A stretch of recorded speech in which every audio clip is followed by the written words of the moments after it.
Good evening and welcome to Tucker Carlson Tonight. There was a time not so long ago when if you wanted to commit treason, you had to work for it. You'd meet your handler in a public park in Vienna and pass him the nuclear codes. Or you'd set up a shortwave radio transmitter in your basement and call in troop movements to the enemy. That's how people used to betray their country. The standards are much lower now, though. According to Democrats, Donald Trump committed treason merely by answering a hypothetical question from a reporter. Here's how it happened. In a recent interview, George Stephanopoulos asked the president what he might do if a foreign government offered his campaign damaging information about one of his opponents. Here's how the president responded.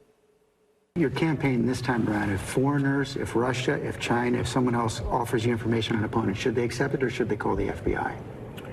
I think maybe you do both. I think you might want to listen. There's nothing wrong with listening. If somebody called from a country, Norway, we have information on your opponent. Oh, I think I'd want to hear it. You want that kind of interference in our elections? It's not an interference. They have information. I think I'd take it. If I thought there was something wrong, I'd go maybe to the FBI if I thought there was something wrong. So here's the scenario. Norway calls and tells you something embarrassing about Beto O'Rourke. Maybe he wears a wig, or maybe those big Bobby Kennedy teeth of his are actually dentures. Who knows what kind of dirt the Scandinavians have on Beto? But you're happy to hear it no matter what it is, because why wouldn't you be? Plus, it's kind of amusing. Big mistake. Guess what, pal? You just committed treason, a death penalty offense. Accepting assistance from a hostile foreign power like Russia is treasonous behavior. What Donald Trump said is un-American, unpatriotic, and unbelievable.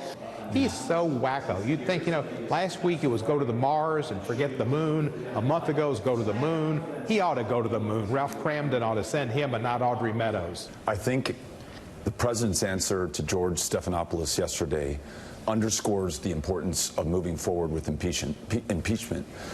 Everybody in the country should be totally appalled by what the president said last night. Totally appalled.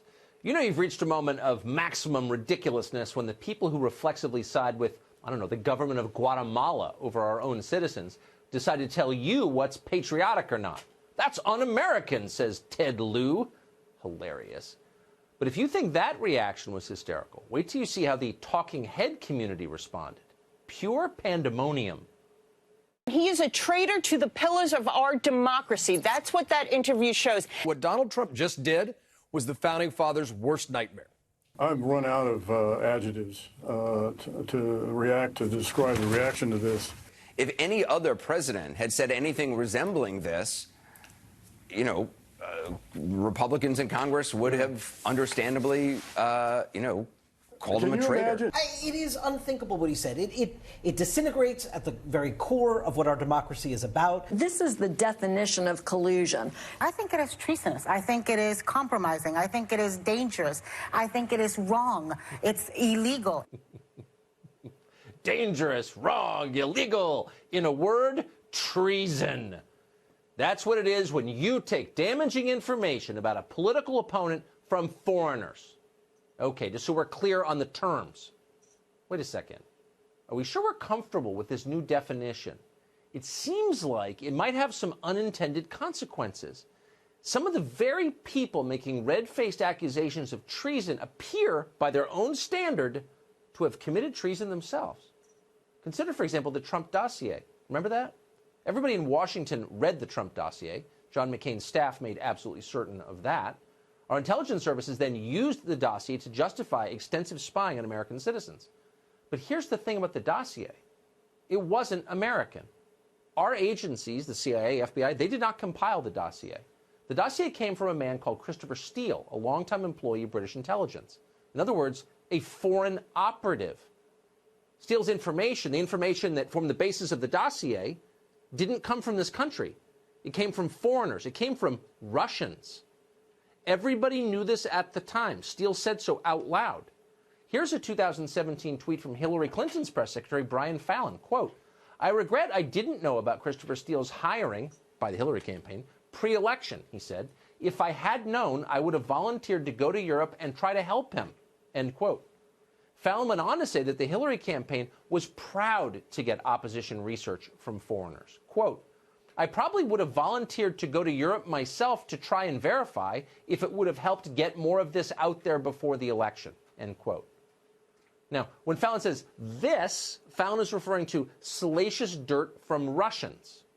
So by Ted Lieu's standards, you just heard them, that's anti-American. That's treason. And yet the funny thing is, Brian Fallon is not behind bars tonight. He's never been charged with treason or anything else. Nobody on Hillary Clinton's campaign has. They're all still walking free, despite being, and we're quoting MSNBC here, traitors to the pillars of our democracy, whatever the hell that means. By this point, some of them have probably moved on, maybe to lobbying for foreign governments. That's common. It's a well-worn path for political consultants hoping to cash in. It's also, by definition, a betrayal of America. And yet it's so common in Washington that nobody really notices anymore, which tells you a lot.